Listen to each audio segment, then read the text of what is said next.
নমস্কার, শ্যামলী রান্নাঘরে আপনাদের সকলকে স্বাগত জানাই। আজ চলে এসেছি ত্বকের জন্য স্বাস্থ্যকর ও অত্যন্ত পুষ্টিকর একটি রেসিপি, খাসির টেংরি স্যুপ। বাচ্চা থেকে বয়স্ক সকলেই এই রেসিপিটা খেতে পারবেন। চলুন দেখে নিই কীভাবে এটা তৈরি করছি। তার আগে আমার চ্যানেলে নতুন হলে চ্যানেলটি অবশ্যই সাবস্ক্রাইব করে পাশে বেল আইকনে ক্লিক করবেন আরও নতুন ধরনের ভিডিওর জন্য।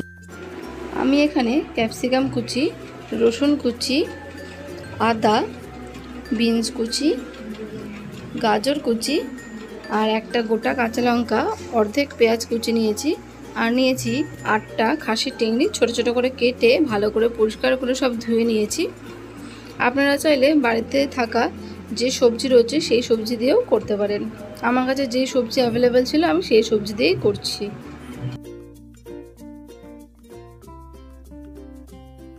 এরপর গ্যাসে প্রেসার কুকার বসিয়ে গ্যাস জোরে রেখে ভালো করে গরম করে নিতে হবে। তারপরে গ্যাসটা মিডিয়ামে করে দিয়ে দিচ্ছি 1/2 চামচ মতো বাটার। পুরো রান্নাটা আমি গ্যাস মিডিয়ামে রেখেই করব। এরপর একে একে দিয়ে দেব রসুন কুচি, পেঁয়াজ কুচি,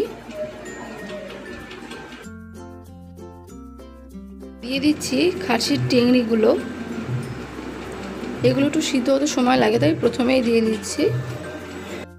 রাখা আদাটা ঘষে দিয়ে দেবো।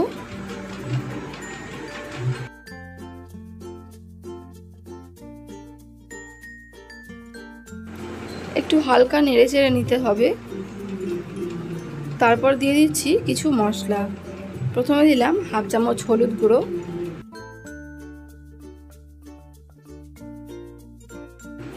গোটা গরম মশলা আর কেটে রাখা বাকি সবজিগুলো সব দিয়ে দিচ্ছি। আমার ফেসবুক পেজ শ্যামলী রান্নাঘর ফলো করতে ভুলবেন না। ডেসক্রিপশানে আমি পেজের লিংক দিয়ে দেব।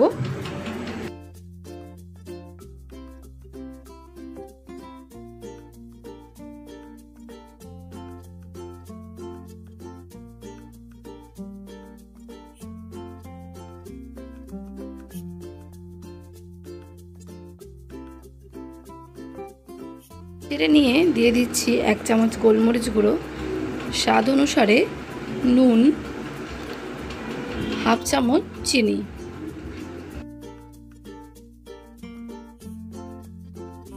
নেড়ে চেড়ে ঢাকা দিয়ে 5 মিনিটের জন্য গ্যাসটা মিডিয়ামে রেখে একটু হালকা ভাজা করে নিতে হবে।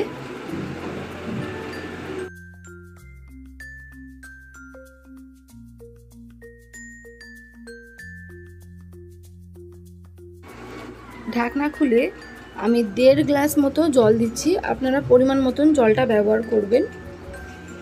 জল দেবার পর সেদ্ধ হওয়ার জন্য প্রেসার কুকারের ঢাকনা খুব ভালোভাবে আটকে গ্যাসটা মিডিয়ামে রেখে 2টো সিটি মেরে নিয়েছি। এরপর ঢাকনা খুলেছি। দেখুন জুসের যে তেলতেলে ভাব সেটা কিন্তু এসে গেছে। টেংরি স্যুপ কিন্তু একদম রেডি হয়ে গেছে আর খুব ভালোভাবে কিন্তু সেদ্ধ হয়ে গেছে।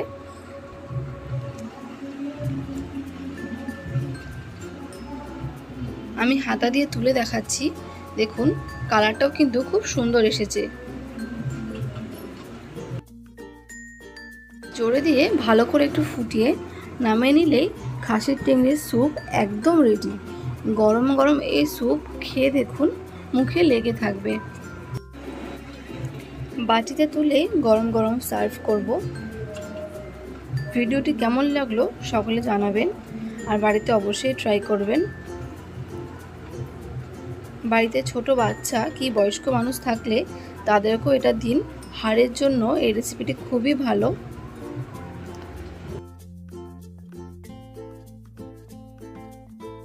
ভিডিওটি সম্পূর্ণ দেখার জন্য অসংখ্য ধন্যবাদ। কেমন লাগলো কমেন্ট করে জানাতে ভুলবেন না। আরও নতুন ধরনের ভিডিও চ্যানেলে অবশ্যই আসবে। আশা করি আপনাদের ভালো লাগবে। সকলে ভালো খান, ভালো থাকুন। আবারও দেখা হবে অন্য একটা রেসিপির সাথে। ধন্যবাদ।